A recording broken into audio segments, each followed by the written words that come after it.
নমস্কার দর্শক, অবশেষে আপেল গাছে ফুল চলে এসেছে। এখন করতে হবে এই ফুলের যত্ন। যদি আমাদের যত্ন সঠিক হয়, আপেল গাছ থেকে পাবো আমরা বাম্পার আপেলের ফলন। তো চলুন দেখে নেওয়া যাক ফুল আসার পর আপেল গাছে কী ধরনের যত্ন করলে ভালো পরিমাণে ফলন হয়।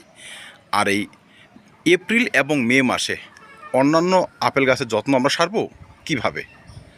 ছোট্ট একটি ভিডিও, চলুন ভিডিওটি কন্টিনিউ করা যাক। দর্শক, আমরা তো আপেল গাছের যত্ন সারবো, কিন্তু ফুল আসার পর প্রথম যে যত্নটি সারতে হবে সেটি হচ্ছে এই সমস্ত ফুলের নিশ্চিত পরাগায়ন। মানে আমাদের এই ফুল ভালোভাবে পলিনেশন করতে পারে, সেক্ষেত্রে কিন্তু ভালো পরিমাণে ফলন হবে। আর যদি পলিনেশনের ঘাটতি হয়, সেক্ষেত্রে কিন্তু ফুল এলেও সে সমস্ত ফুল ঝরে যাবে। তাই প্রথম হবে এই সমস্ত ফুলের ভালো পলিনেশন। দর্শক, আপেল ফুলের ভালো পলিনেশনের জন্য আমরা যে কাজটি করতে পারি সেটি হচ্ছে ফুটন্ত ফুল গাছ। যদি আপনার বাগানে 3টি আপেল গাছ থাকে, সেক্ষেত্রে 3টি আপেল গাছই আপনি পাশাপাশি নিয়ে রাখবেন। এতে পতঙ্গরা বেশি পরিমাণে আকৃষ্ট হবে আর আমাদের ফুলগুলো ভালোভাবে পলিনেশন হবে। বা আদার্স যে ফুল গাছগুলো রয়েছে, যে গাছে এখন ফুল রয়েছে, সেই ফুল গাছগুলো যদি আপেল গাছের পাশে রাখেন, তাহলে পলিনেশনও খুব সুবিধা হয়। কারণ এই সমস্ত গাছে যখন মৌমাছিরা আসবে, তখন সঙ্গে সঙ্গে আমাদের আপেল গাছও এসে বসবে, ভালো পরিমাণে পলিনেশন হবে। আর অনেক সময় আমরা করি কি, একটি আপেল গাছ এনে বসাই, বৎসরকে বৎসর যত্ন করি, কখনো ফুল আসে কখনো আসে না। সেই ধরনের করবেন না। যারাই আপেল গাছ নিয়ে আসবেন, একাধিক আপেল গাছ এনে বসাবেন। তবে যখন 2-3টে গাছে পরপর ফুলগুলো আসা শুরু করবে, তখন কিন্তু পলিনেশন হার বাড়বে, স্বাভাবিকভাবে কিন্তু ভালো পরিমাণে গুটি সেট হবে। 2 নম্বর হচ্ছে এই সময় সেচ ব্যবস্থাটা কিন্তু খুবই ইম্পর্ট্যান্ট। আমাদের টবে গাছ, হয়তো আমাদের মধ্যে কারো হয়তো বাগানে 5টি-10টি আপেল গাছ রয়েছে, সেখানে কিন্তু আপনাকে ভালো পরিমাণে জল ব্যবহার করতে হবে। তার একটি কারণ, দেখুন এখন যদি মাটিগুলো মশার ভাব না থাকে, সেক্ষেত্রে কিন্তু এই সমস্ত ফুল শুকিয়ে যাবে, ঝরে যাবে। আবার অত্যাধিক ওভার ওয়াটারিংও কিন্তু এই সমস্ত ফুল ঝরে যাওয়ার কারণ হতে পারে। তাই একটা ব্যালেন্স সেচ ব্যবস্থা আমাদের রাখতে হবে।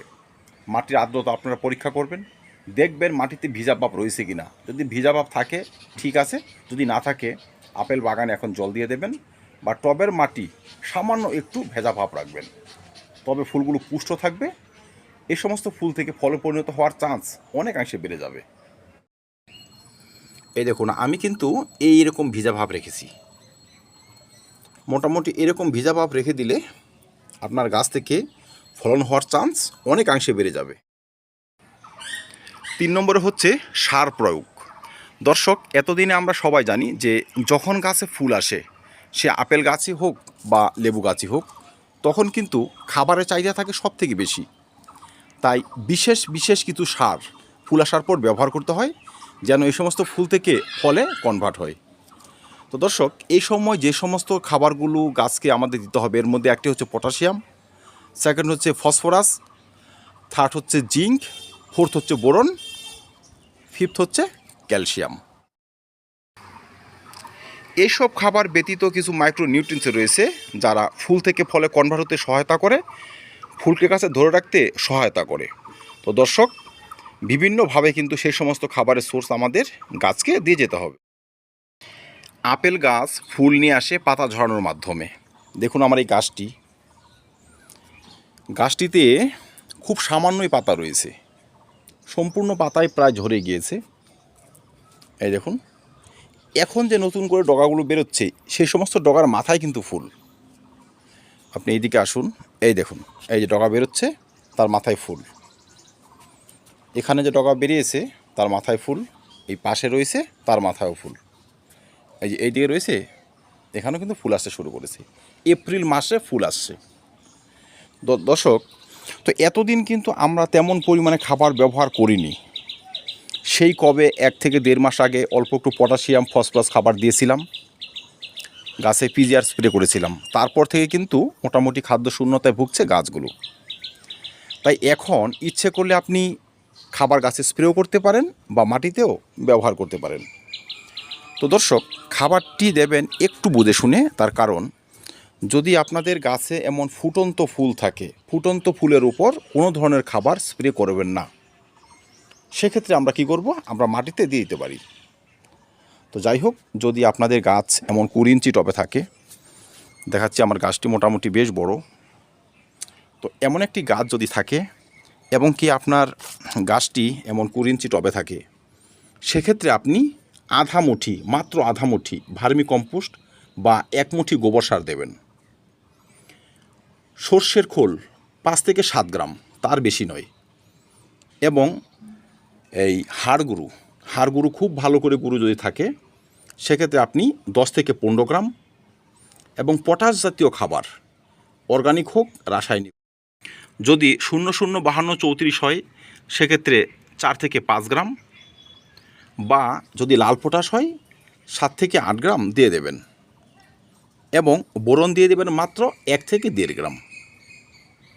ঠিক আছে, মোটামুটি এই খাবার। আর জৈব দানা অনুখাদ্য যদি থাকে, সেটাও একটু নিয়ে নিতে পারেন, এই 4-5 গ্রাম আর কি, বা মৌমিন পাউডার 1-1.5 গ্রাম নিয়ে খাবারগুলো একত্রে মিশিয়ে ভালো করে দিয়ে দিন।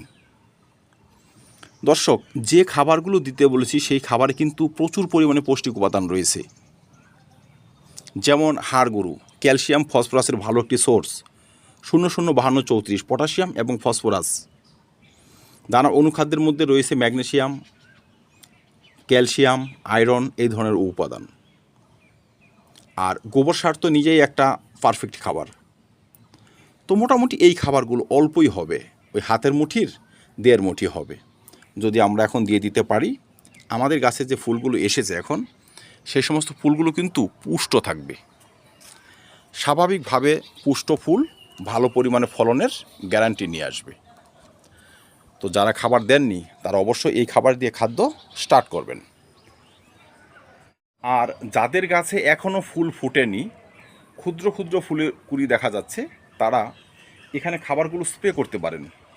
সেক্ষেত্রে আপনি 1 লিটার বা 1.5 লিটার জল নিলেন, সেখানে 3 গ্রাম 3.5 গ্রাম 005234 নিলেন, 1 গ্রাম বোরন নিলেন, ভালো করে গুলে গাছে স্প্রে করে দিন। 10 থেকে 12 দিন পর আবার স্প্রে করে দিন। দেখবেন যে ফুলগুলো জন্ম হবে সুস্থ সবল জন্ম হবে, আর সেই সমস্ত ফুল আবার ঝরবে না, ফলে কনভার্ট হবে। আমরা যদি রাসায়নিক কিছু খাবার গাছে স্প্রে করেও দিই, কিন্তু বাকি যে অর্গানিক খাবারগুলো, সেগুলো টর মাটিতে দিতেই হবে। কারণ অর্গানিক খাবার গাছে স্প্রে করা যায় না, টবের মাটিতেই ব্যবহার করতে হবে। 4 নম্বরে হচ্ছে, এই সময় কিন্তু গাছে কীটনাশক প্রয়োগ করতে হবে। দর্শক, ভিডিওটা আমার একটু দেরি হয়ে গেল। গাছে ফুল আসার সঙ্গে সঙ্গে কিন্তু আমি কীটনাশক স্প্রে করেছি।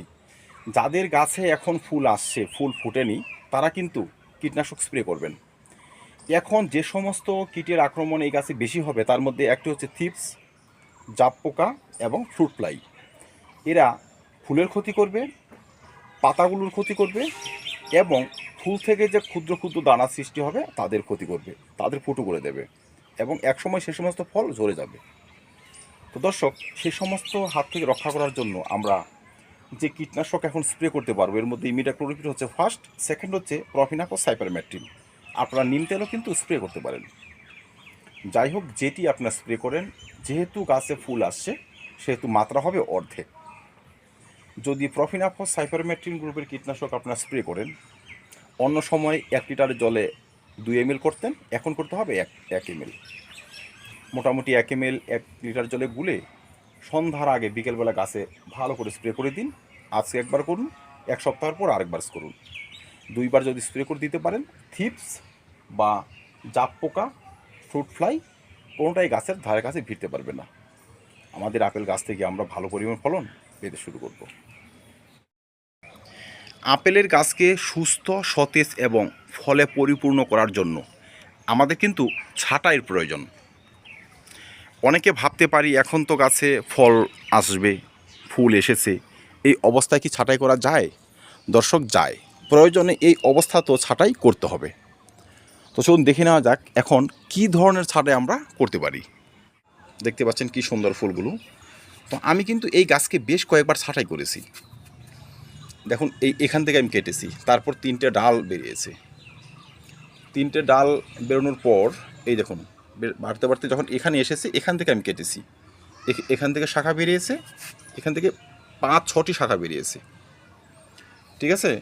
তারপর একটু বেড়ে বেড়ে যখন এখানে আসে, এখান থেকে ছাড়াই করেছি, এখান থেকে 2টো শাখা বেরিয়েছে, সেই শাখার মাথায় কিন্তু ফুল।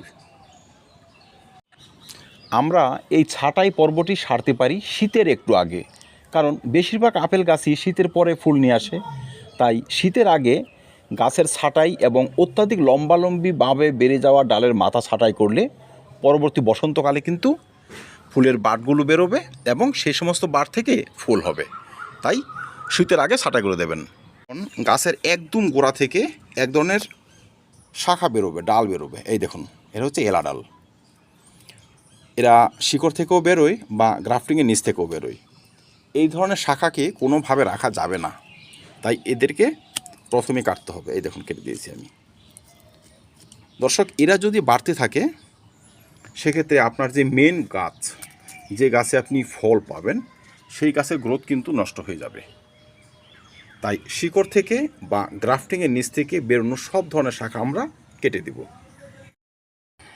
তারপর হচ্ছে অসুস্থ শাখা। কোনো শাখা যদি ডাইব্যাকে আক্রান্ত থাকে, মানে কিছুটা শুকিয়ে শুকিয়ে আসতেছে এমন অবস্থায় থাকে, বা শাখাতে কোনো সমস্যা রয়েছে, সেই সমস্ত শাখাকে কেটে বাদ দিতে হবে। কারণ আক্রান্ত বা অসুস্থ শাখা সুস্থ শাখাকে অসুস্থ করবে, ফলনে বাধা সৃষ্টি করবে। তাই সেই ধরনের শাখা আমরা রাখব না। যেমন এই শাখাটি, এই দেখুন, এ অসুস্থ শাখা, তো অসুস্থ শাখাকে রাখা যাবে না। দর্শক, যে শাখা কেটেছি, যেখান থেকে কেটেছি, সেখানে আবার ছত্রাকনাশকের পেস্ট লাগাতে হবে। 6 নম্বরে হচ্ছে নাইট্রোজেনযুক্ত খাদ্যের ব্যবহার। দর্শক, নাইট্রোজেন এমনই একটি সার, যে সার ব্যবহারের সঙ্গে সঙ্গে গাছ কিন্তু গ্রোথের দিকে মন দেয়। মানে নতুন শাখা পোশাখা বেরোবে, পাতাগুলো বড় বড় হবে, হৃষ্টপুষ্ট পাতা হবে, কিন্তু সেই গাছে ফুল আসার প্রবণতা সব থেকে কম হবে। তো এই সময়টা যেহেতু আমাদের আপেল গাছে ফুল আসার সময়, কিছু কিছু গাছে গুটিও বেঁধে গিয়েছে, তাই এই সময় আমরা যে খাবারই ব্যবহার করি না কেন, সেখানে নাইট্রোজেন থাকবে সব থেকে কম। মানে আমি গোবর সার ব্যবহার করছি, সেখানে যেইটুকু নাইট্রোজেন রয়েছে সেইটুকু যথেষ্ট। এক্সট্রা কোনো ধরনের নাইট্রোজেন সার এখন ব্যবহার করব না। যদি আপনারা ভুলবশত নাইট্রোজেন সার ব্যবহার করে দেন, সেক্ষেত্রে এ সমস্ত ফুল ঝরে যাবে, ফুল থেকে ফলের সৃষ্টি নাও হতে পারে। 7 নম্বরে রাখবো, ফুলকে গাছে আঠার মতো ধরে রাখার জন্য আমরা এখন কি কি ব্যবহার করতে পারি। দর্শক, যে গাছে ফুল চলে এসেছে সেই গাছে তো আমরা স্প্রে করব না, কিন্তু তারপরেও কিন্তু বোরনের ঘাটতি থেকে যায়, জিঙ্কের ঘাটতি থেকে যায়, বা কিছু কিছু মাইক্রোনিউট্রিয়েন্টসের ঘাটতি থেকে যায়, যে সমস্ত ঘাটতির জন্যই আমাদের গাছে সঠিক পরিমাণে ফলন হয় না। তো আমরা যদি কঠিন খাবার ব্যবহার করি, সেই খাবারে তো আমরা অল্প একটু বোরন রাখবো, পটাশিয়াম ফসফরাস রাখবো, ঠিক আছে, অর্গানিক কিছু খাবার রাখবো, যেমন গোবর সার, অল্প একটু সর্ষের খোল, ঠিক আছে। কিন্তু ইচ্ছে করলে আমরা একটি তরল লিকুইড খাবার গাছকে দিতে পারি, যেই লিকুইড খাবারটি আমাদের ফুলকে গাছে আঠার মতো ধরে রাখবে। সেখানে জিঙ্ক থাকবে, সেখানে বোরন থাকবে, ম্যাগনেসিয়াম থাকবে, পটাশিয়াম থাকবে, ফসফরাস থাকবে, অথচ খুবই সিম্পল একটি তরল খাবার। আবার আমরা সেটা বিনা পয়সাতেই পাবো। আমরা 2 লিটার জল নেব, 4 থেকে 5টি কলার খোসা নেব, অল্প একটু 20-25 গ্রাম পেঁয়াজের খোসা নেব, আর 10-15 গ্রাম সর্ষের খোল নেব। 7-8 দিন ভালো করে পচাবো, উপাদানগুলো ভালো করে পচিয়ে খুব পাতলা করে সেই জল প্রতি 10 দিনে একবার করে আমাদের আপেল গাছের গোড়ায় ঢেলে দিয়ে যাব। আমরা যখন গোড়াটা মোটামুটি শুকিয়ে আসবে তখন ঢালবেন, তো ঢেলে দিয়ে যাব। 7 থেকে 10 দিন পর পর যদি ঢেলে দিতে পারি, এই খাবারে কিন্তু পর্যাপ্ত পরিমাণে বোরন রয়েছে, কলার খোসাতে জিঙ্ক রয়েছে, ম্যাগনেসিয়াম রয়েছে এবং পটাশিয়াম ফসফরাসের অর্গানিক সোর্স রয়েছে, যারা ইনস্ট্যান্ট গাছকে এই সমস্ত উপাদান দিয়ে যাবে। কঠিন খাবার উপযোগী হতে হতে বেশ সময় লেগে যাবে, কিন্তু তরল খাবার খুব দ্রুত কিন্তু গাছের উপযোগী হবে। তাই আমরা যদি একটু দিতে পারি খুব ভালো হয়। কঠিন খাবার মাসে একবার ব্যবহার করার পর মাঝখানে কোনো একদিন আপনি তরল খাবার ব্যবহার করতে পারবেন, কোনো ক্ষতি হবে না।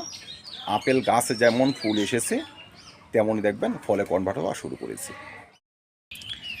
যারা তরল খাবার ব্যবহার করবেন না, কঠিন খাবার ব্যবহার করেছেন, ভালো কথা, কিন্তু 1 গ্রাম জিঙ্ক 1 লিটার জলে গুলে একবার অন্তত আপেল গাছে দিয়ে দেবেন। তবে ফুলগুলো যখন পুষ্ট থাকবে, ফুল থেকে কিন্তু ফলের সৃষ্টি হবে। সেই জিঙ্কটি আপনারা ব্যবহার করতে পারেন চিলেটেড জিঙ্ক বা জিঙ্ক সালফেট 21%। যেটাই হাতে থাকে সেটাই ব্যবহার করুন। ভিডিওর শেষে বলবো, যাদের গাছে এখনও ফুল আসেনি, 4 বছর 5 বছর বয়স হয়ে গিয়েছে, তারা এই খাবার ব্যবহার করবেন এবং সেই সঙ্গে ভালো পিপিজিআর গাছে স্প্রে করবেন। মনে রাখবেন, কিছু কিছু আপেল গাছ জানুয়ারি মাস থেকে ফুল নিয়ে আসতে শুরু করে, যেমন HRMN99 শুরু করে জানুয়ারি ফেব্রুয়ারির মধ্যে ফুল নিয়ে আসে। অ্যানা ভ্যারাইটির গাছটি রয়েছে, সেটাও মোটামুটি এই জানুয়ারি ফেব্রুয়ারি মার্চের ফার্স্ট উইক থেকে ফুল নিয়ে আসতে শুরু করে। আর আমার যে গাছটি রয়েছে এটা কিন্তু গোল্ডেন ডটস সম্ভবত। তো আমাকে যিনি দিয়েছেন এক কথা বলে দিয়েছেন, এখন একটু লেটে, মানে মোটামুটি এপ্রিল মাসে ফুল আসছে, তো গোল্ডেন ডটস হওয়ার সম্ভাবনাই বেশি। তো যাই হোক, যদি আপনাদের গাছে এখনও ফুল না এসে থাকে, যে প্রজাতির হোক, আপনারা মিরাকুলান 1 লিটার জলে দেওয়ার এমএলগুলো গাছে স্প্রে করুন, 10 দিন পর আবার স্প্রে করুন, 10 দিন পর আবার স্প্রে করুন এবং খাবার দিয়ে যান। দেখবেন এই বছরই ফুল আসবে এবং ভালো পরিমাণে ফলন হওয়ার সম্ভাবনা বেড়ে যাবে। তো দর্শক, আজকে এই পর্যন্তই। দেখা হবে অন্য ভিডিওতে অন্য কোনো টপিক নিয়ে। ভিডিওটি ভালো লাগে লাইক এবং শেয়ার করবেন, চ্যানেলটি সাবস্ক্রাইব করে পাশে থাকবেন। ভিডিও দেখার জন্য অসংখ্য ধন্যবাদ।